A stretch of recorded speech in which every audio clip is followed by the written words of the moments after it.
Hello and welcome to another edition of Steve Y, the Fix-It Guy. I'm Steve Yakshi, and today we're going to take a look at a blind that broke right where the cords come in and out and see if we can't fix it.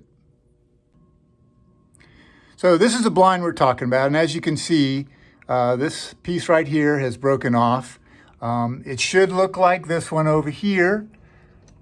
It's kind of a wink link. I'm surprised that they didn't make this a little sturdier because it gets a lot of pressure when you pull these cords. So this blind is fairly long, as you can see, which means it's expensive. So we're going to try and fix this rather than replace it.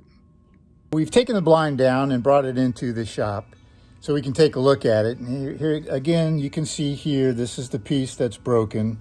I can still hold this and work the line. So what we need to do is somehow secure this so that we can work the blinds when we put it back up. If I flip it over, you can see here that we've got this flat space right here. And what I'm thinking is that we can put a small bar that spans from here to here and then secure it to shore this up. In fact, when we finish, it might even be stronger than it was originally. So let's see what we got. One thing that I think we're also going to need to do is there are some ridges right here. So whatever flat piece we put in here, I'm going to take a small X-Acto blade and get rid of those plastic ridges right there so that that flat piece can go all the way across. If you look closely here, you can see I shaved off these little plastic pieces that make up this frame, and that way I can get my bar all the way across without having those in the way. Just be very careful when you're using an X-Acto blade and make sure that you're not pointing it towards your fingers, because if it slips, that's the last thing you want to be is in the way. As a serious DIYer, I hang on to all kinds of things. I've got parts that I've taken off other things or they're left over from other projects because you never know when something might come in handy. In this pile, I found this. This is actually a spring that goes in a tent pole with a hole in it. This little peg right here, you push this so that the tent pole can go past it. But what's nice about this is it's a perfect fit inside this groove.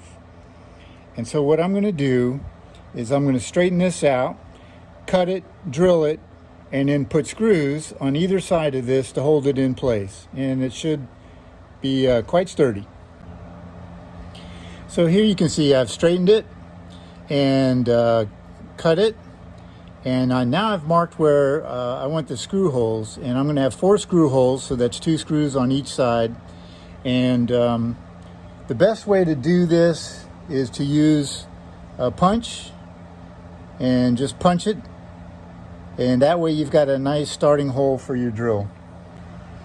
So we're just going to take our punch, put it right in the center where we've marked, and then strike it. And that gives us a nice starting hole, nice pilot for our drill.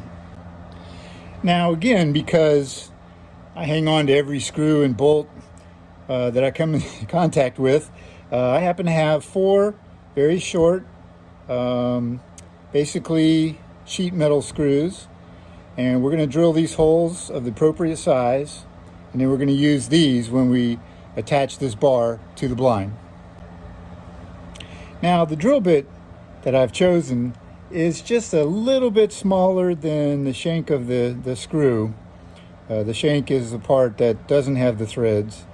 So that's what we're going to use. This happens to be a 3 32 drill bit, and this is what we're going to use to drill these holes, both in the metal bar as well as in the blind.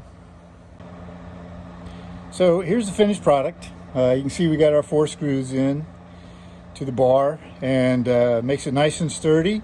So we're ready to put this back up and see how she does. So we probably just saved ourselves $250 to $300 if we had to replace this blind. So as you can see, we got it back up and it's working.